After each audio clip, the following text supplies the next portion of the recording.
నమస్తే,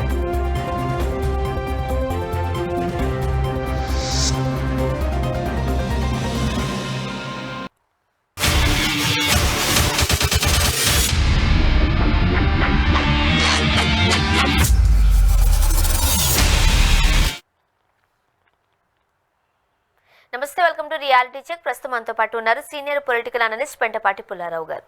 సార్ నమస్తే అండి. నమస్కారం సార్, ప్రస్తుతం మన భారతదేశం యొక్క సరిహద్దుల దగ్గర ఎక్కడైతే పహల్గామా మనం చూసాం, ఎంత అత్యంత భయంకరమైన సంఘటనలు, విదారకరమైన బాధలు, రోదనలు, ఆ కుటుంబాలు చూస్తే ప్రతి ఒక్క భారతీయుడికి గుండె కలిచివేసిన సందర్భం అది. సో ఈ సందర్భంలో ఇప్పుడు ఇండో పాక్ సంబంధించిన ప్రజెంట్ సిచ్యువేషన్ ఏంటి అనేది చాలా మందిలో ఒకలాంటి భయాన్ని కల్పిస్తుంది అంటున్నారు. ఏం జరిగే అవకాశం ఉందంటారు? ప్రజెంట్ సిచ్యువేషన్ ఏంటి? మంచి జరగాలంటే భారతదేశం టెన్షన్ ఉంచాలి, యుద్ధానికి వెళ్ళకూడదు. ఏ దేశం ముందర యుద్ధం స్టార్ట్ చేస్తారో అంటే వాళ్ళ టెరిటరీలోకి వెళ్ళిపోవటం, వాళ్ళ భూమిలోకి వాళ్ళకి డిసడ్వాంటేజ్. మీకు ఇది కొంచెం నాకు ఇది ఒక ఫేవరెట్ స్టేట్మెంట్ ఏంటంటే 1900 సంవత్సరం నుంచి ఇప్పుడు 125 సంవత్సరాల్లో ఏ దేశం, చాలా 1 or 2 దేశాలు తప్ప, యుద్ధానికి ఇంకో దేశానికి వెళ్ళిపోయి స్టార్ట్ చేసేసాక అనుకున్నట్టుగా అవ్వలేదు. 90% ఓడిపోయారు. చాలా కేర్ఫుల్గా వెళ్ళాలి. యుద్ధం అంటే చాలా సీరియస్ మ్యాటర్. ఏదో వెళ్తాం, వాళ్ళు కొట్టేస్తారు. వాళ్ళ దగ్గర కూడా ఆయుధాలు ఉన్నాయి, వాళ్ళ దగ్గర ఆర్గనైజేషన్ ఉన్నది, వాళ్ళ దగ్గర ప్లేన్స్ ఉన్నాయి, బాంబ్స్ ఉన్నాయి, అన్నీ ఉన్నాయి. వాళ్ళకి తెలివితేటలు ఉన్నాయి, విరోధికి తెలివితేటలు ఉన్నాయని కూడా మనం యాక్సెప్ట్ చేయాలి. అందువల్ల మనకి ఎంత కాన్ఫిడెన్స్, విశ్వాసం ఉండినా చాలా కేర్ఫుల్గా స్టెప్స్ వేయాలి. టెన్షన్ ఉంచాలి, టెన్షన్ తేవాలి, టెన్షన్ తీసుకురావాలి. కానీ యుద్ధం అనేది వాళ్ళు స్టార్ట్ చేయాలి. అది ఐడియల్ సిచ్యువేషన్. కానీ ఎవరి చేతిలో లేదు. ఎవరు యుద్ధం ఎలా స్టార్ట్ చేస్తారో, ఏ యుద్ధం ఎక్కడ స్టార్ట్ అయిందో చాలా కష్టం. చిన్న కారణాలతో యుద్ధాలు స్టార్ట్ అయిపోతాయి. అలాగ అవ్వకూడదని నా కోరిక. కేర్ఫుల్గా భారతదేశం చూసుకోవాలి. ఎందుకంటే పాకిస్తాన్ ఒంటరిగా లేదు. పాకిస్తాన్ భారతదేశం మొదలు ఏమి కంపారిజన్ లేదు. కానీ పాకిస్తాన్తో చైనా ఉన్నది. 1962 నుంచి చైనా పాకిస్తాన్ సైన్యాన్ని పోషిస్తుంది, మేపుతుంది, డబ్బిస్తుంది, ప్లాన్ చేస్తుంది. వాళ్ళు వాడుతున్నారు ఒక ప్రైవేట్ ఆర్మీగా. సో చైనీస్ వెనకాల ఉన్నారని మర్చిపోవద్దు. వాళ్ళకి డబ్బుకు లోటు లేదు. పాకిస్తాన్ పేద దేశం అయినా పాకిస్తాన్ సైన్యానికి ఏమీ లోటు లేదు. వాళ్ళకి సబ్మెరీన్స్ ఉన్నాయి, అన్నీ ఉన్నాయి.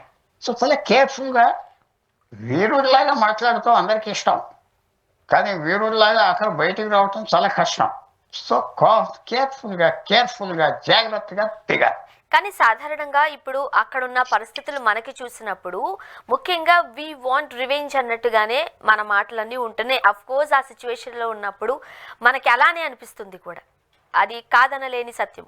కాకపోతే మనం వేరు, భారతదేశం వేరు. భారతదేశానికి సంబంధించిన ఇలాంటి విశ్లేషకులు కావచ్చు, ప్రతినిధులు కావచ్చు, వీటన్నిటికీ సమయమును పాటించి ముందుకెళ్లాల్సిన అవసరం ఎంతైనా ఉంది అంటున్నారు పెద్దవాళ్ళు, రాజకీయ విశ్లేషకులు.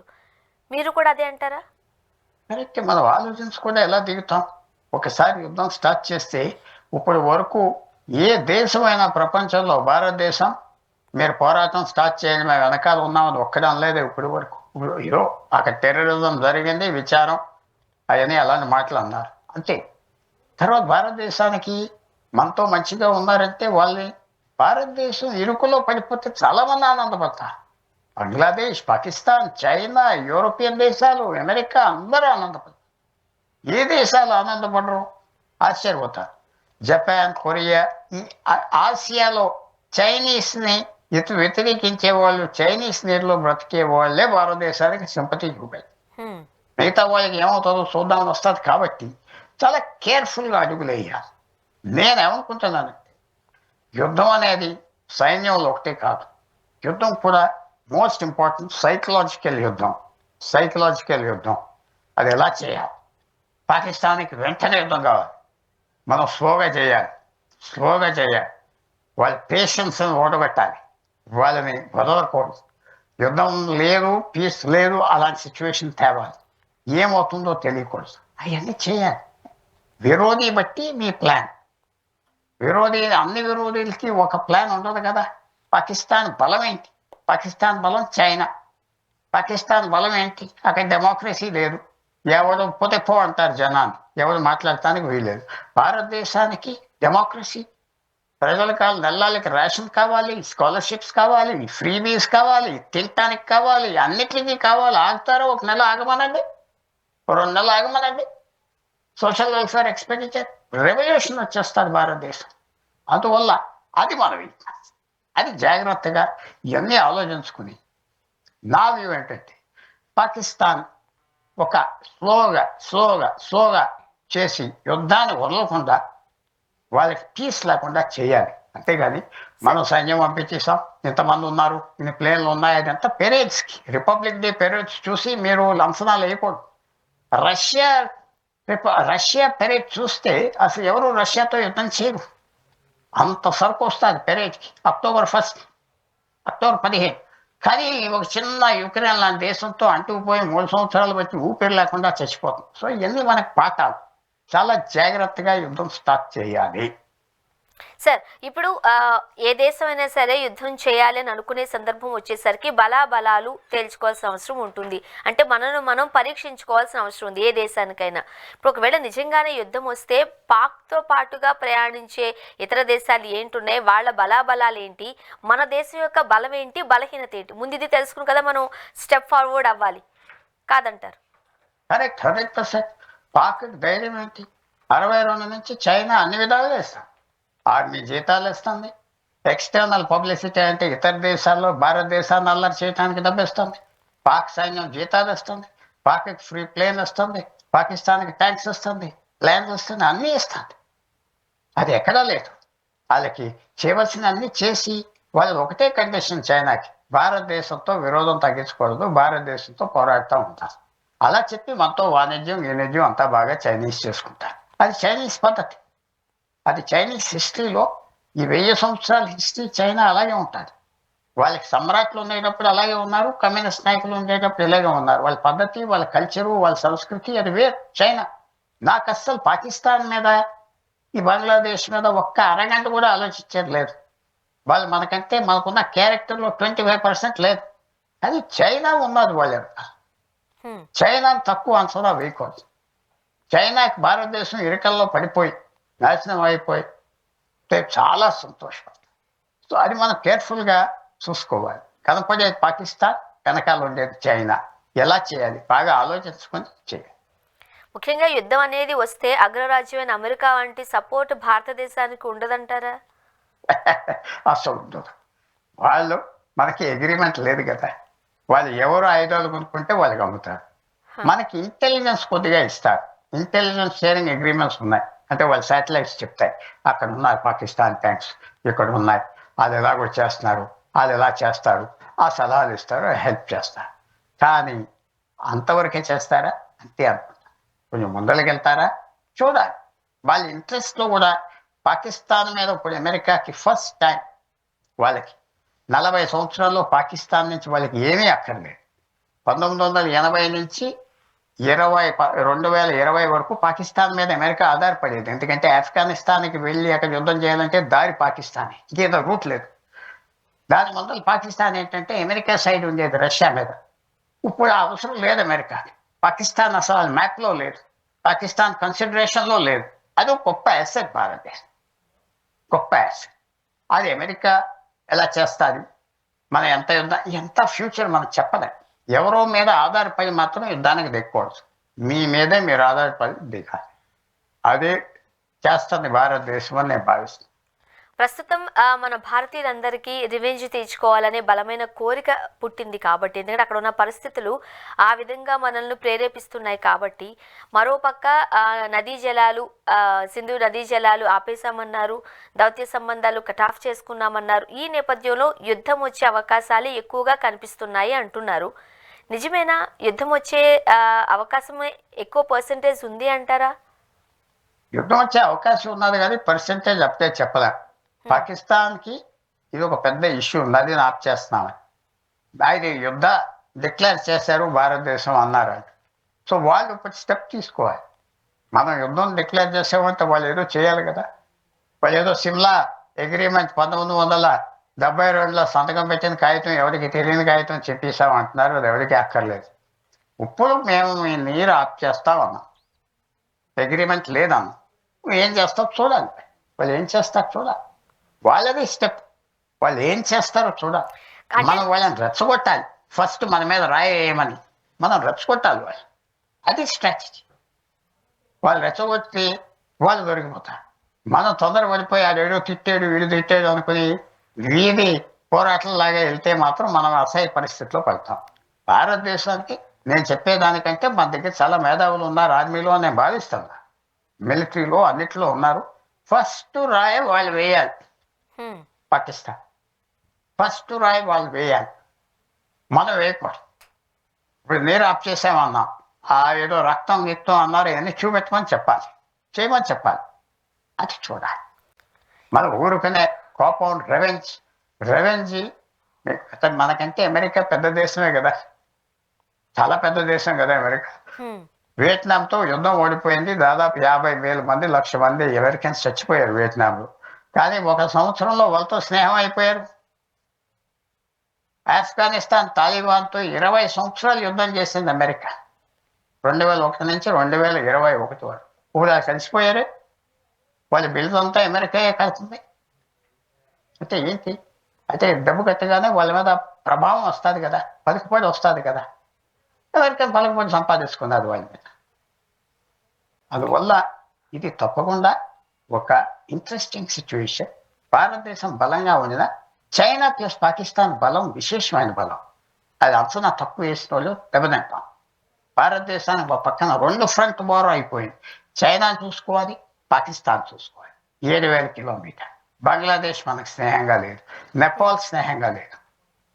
సో ఇవన్నీ ఫ్యాక్టర్ చేసుకొని కాన్ఫిడెంట్గా ధైర్యంగా మనకి ఫుల్ కాన్ఫిడెన్స్ ఉన్నట్టుగా కదలకుండా రాయిలాగా ఉండి వాళ్ళతో యుద్ధం స్టార్ట్ చేయండి సార్. అది మీరు చేస్తే బాగుంటుంది. ముఖ్యంగా యుద్ధాలు ఇటువంటప్పుడు మనం చూస్తూ ఉన్నప్పుడు బలం కన్నా కూడా బలహీనతల మీద ఆ, కొట్టాలి అని చెబుతూ ఉంటారు. ముఖ్యంగా మన భారతదేశం యొక్క బలహీనతలు ఏం చెప్తారు? ఒకటి మనం కనుక పాకిస్తాన్ బలహీనతలు చూసినట్లయితే వాళ్ళ బలహీనతలు ఏంటి? వాళ్ళ బలహీనతలు పాకిస్తాన్ గవర్నమెంట్ అంత బలం కాదు, దేశం బలం కాదు. హ్మ్. వాళ్ళు అవన్నీ ఉన్నాయి, కానీ వాళ్ళకి బలమైన సపోర్టర్స్ ఉన్నారు. ఈక్వల్ అయిపోయింది మనతో. మన బలహీనత ఏంటంటే మనకి చైనాకి విరోధం. 1960 రోజు నుంచి స్టార్ట్ అయినప్పుడు 63 సంవత్సరాలు నడుస్తూ ఉన్నారు. అది తగ్గన విరోధం.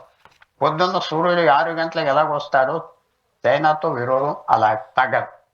ఇంకో 100 సంవత్సరాలకు తగ్గుతుందా, 50 సంవత్సరాలకా చెప్పలేం. మనకి చైనా పెద్ద ప్రాబ్లం. మన వీక్నెస్ చైనా. వాళ్ళ దగ్గర డబ్బు ఉన్నది, డిటర్మినేషన్ ఉన్నది, వాళ్ళకి అడ్వాంటేజెస్ ఉన్నాయి, అన్ని పాకిస్తాన్ ద్వారా చేస్తున్నారు. వాళ్ళు మాకేం సంబంధం లేదంటాం. పాకిస్తాన్ ఏదో చేసుకుంటాను, మాకు సంబంధం లేదు, మీరు వాళ్ళు ఎప్పటి నుంచో రోజు ఇలా. సో అది మన బలహీనత వాళ్ళకుందా. కానీ ఎంత బలం ఒక సైడ్కు ఉన్నదా, ఎంత బలం లేకపోయినా స్ట్రాటజీ, వ్యూహాలు, తెలివితేటలతో కొట్టేయచ్చు. అది మన ప్రభుత్వం ఎంతవరకు వాడుతుంది, ఎంతవరకు ట్యాక్ట్ వాడుతుంది. పేషెంట్గా ఉండాలి, పేషెన్స్ ఉండాలి, ధైర్యం ఉండాలి. చైనీస్ ఏప్రిల్ 2020 వచ్చేసి మనం ఆక్రమించేస్తే భారతదేశం పారిపోతుంది అనుకున్నారు, పారిపోలేదు. వైట్గా వాళ్ళ పేరు ఎత్తకుండా బలం తీసుకొచ్చి నిలబెట్టాక వాళ్ళు 3 సంవత్సరాల తర్వాత తగ్గిపోయాయి. పరిస్థితులు మనకు వచ్చేసినటువంటి పాకిస్తాన్ డీల్ చేయాలంటే ఓపిక కావాలి, బలం కావాలి. చైనాతో ఓపెన్ విరోధం వద్దు, చైనాతో మాట్లాడుతూ ఉండాలి. మీకు మేము అవసరం, ఆ డిప్లొమసీ వాళ్ళతో బాగా నడుస్తూ ఉండాలి. పాకిస్తాన్ ఐసోలేట్ చేయడానికి అవ్వకపోయినా ట్రై చేయాలి. పాకిస్తాన్ విసిగించాలి. పాకిస్తాన్కి చైనా మీద అనుమానం రావాలి, ఎప్పుడోసారి వాళ్ళు అమ్మేస్తారని. అవన్నీ చేయాలి. అంత బ్రెయిన్ పవరు, ఆర్మ్ పవర్ కంటే ఎక్కువ. అది భారతదేశం వాడాలి. ఇప్పుడు ఒకవేళ నిజంగానే యుద్ధం వచ్చినట్లయితే పిఓకేని మనం తెచ్చుకునే అవకాశాలు ఎంతవరకు ఉన్నాయంటారండి?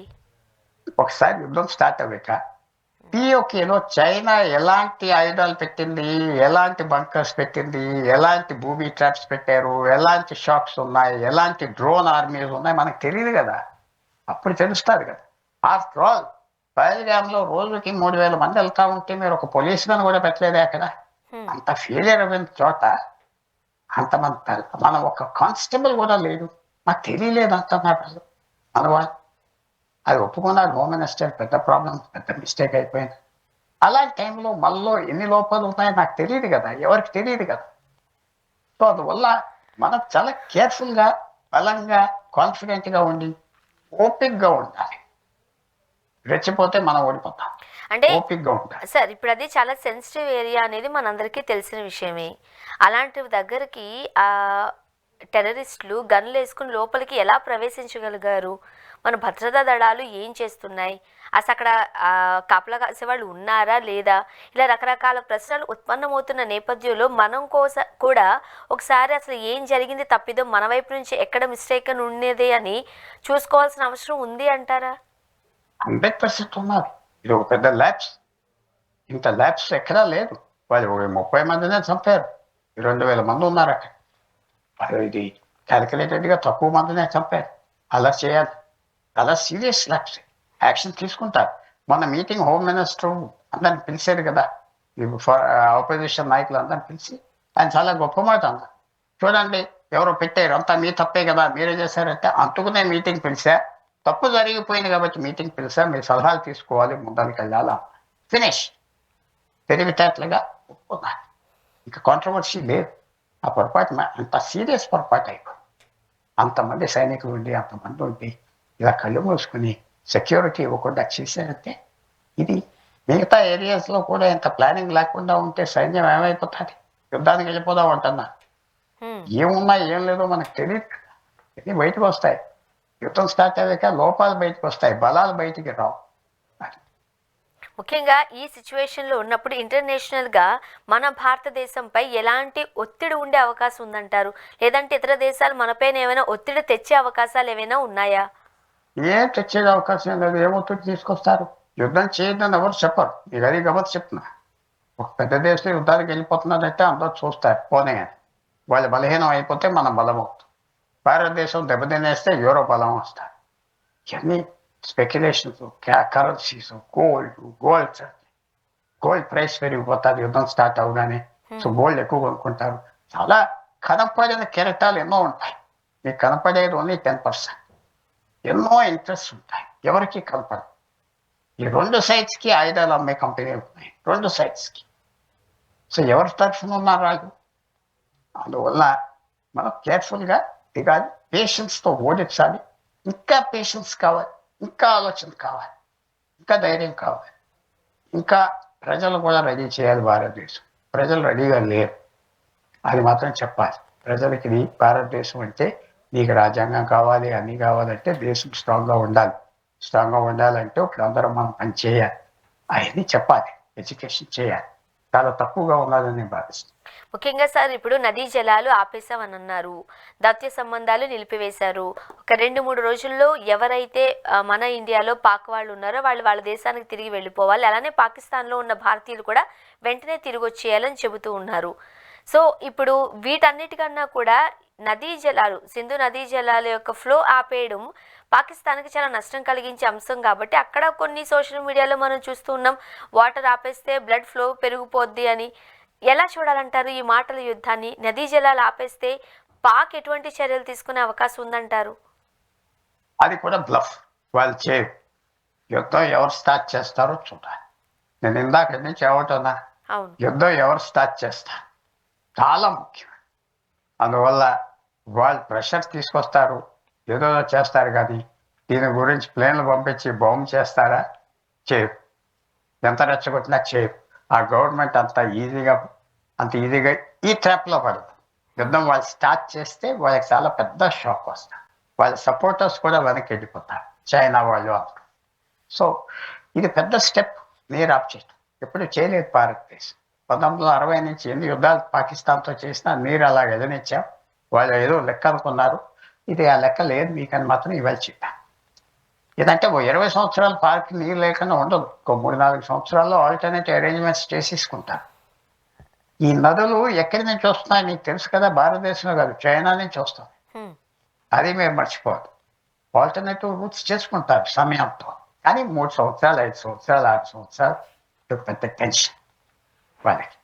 సో మనం ఎదురు చూసేది ఏంటంటే భారతదేశం కేర్ఫుల్గా వెళ్ళాలి, ముందర రాయి వేయకూడదు, వాళ్ళని ఏనివ్వాలి, పేషెన్స్తో రెచ్చగొడతా వాళ్ళని డెస్పరేషన్ చేయాలి. సార్ ఫస్ట్ నుంచి ఒకటే స్టాండ్ మీద ఉన్నారు, యుద్ధం అనేది ఖచ్చితంగా మన దగ్గర నుంచి అయితే స్టార్ట్ కాకూడదు అది సమయంలో పాటించాలని చెబుతూ ఉన్నారు. ఒకవేళ అన్ఫార్చునేట్లీ యుద్ధం అనేది మొదలైతే ముఖ్యంగా మన దేశానికి ఎటువంటి నష్టం వాటిల్లే అవకాశం ఉంది అంటారు? వాళ్ళు ఎలాంటి ఫోర్స్ తీసుకొస్తారో చూడాలి.